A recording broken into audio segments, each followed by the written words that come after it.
how do you feel like the transition to Dallas has been going?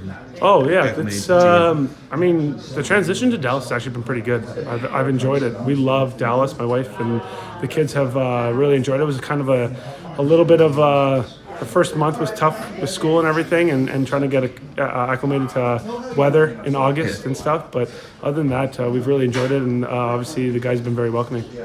Yeah, no. What was it about the team? The team mostly, but then the city that just brought you here made it a good fit for you. For me, it's a lot of variables. Obviously, a good team running at the Cup. I've not won, so that's a checklist there.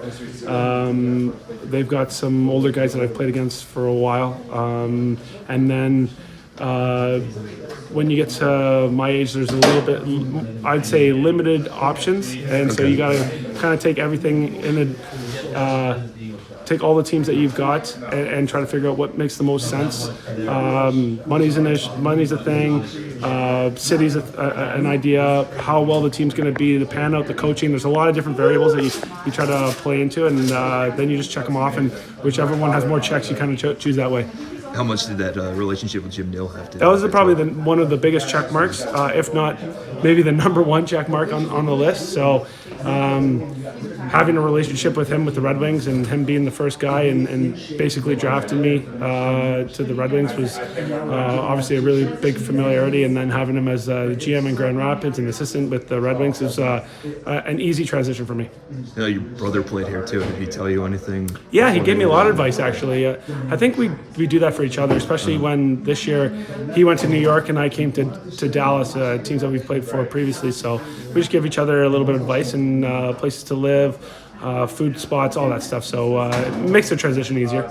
How much does that help, having a brother in the league and kind of, especially on the ice, like adjusting each other's games? For both of us, I think it's really big. I think when through an 82-game season, there's a lot of ups and downs. It's a little bit of a roller coaster ride, and you kind of have a person, your best friend, that you can kind of lean on and ask questions and maybe get you out of the funk. I think is very helpful for anybody, and for us, it's seemed to work wonders for us, and maybe a reason why we've been in the league for so long. You've been on a few very deep teams. Is this the deepest team you think you've been a part of? Well, I've been asked that. I think it's if I had to guess. I've been on 3 teams previous to this one that I think all had like a real chance to win the Cup. Other teams you never know just because you got to get a ticket to the dance, and I felt like part of that, but where you're kind of like one of the favorites. I've been on 3 other teams, and this would be the 4th. I'm not sure which one is the best. I was kind of with the Red Wings with some elite talent. Teams, yeah. And then the team when I got traded to the Rangers, that was elite, and Carolina, I thought we were the best team in the league. So you kind of weigh those things out. It's hard, and it's the hardest trophy to win. And you kind of need a little bit of luck on your side as well. So I think this is an exciting adventure for us, and we're obviously one of those teams that I can say was right up there as with my other ones that I always thought could win it. So hopefully we get it done. Now, there's a lot of young guys on this team.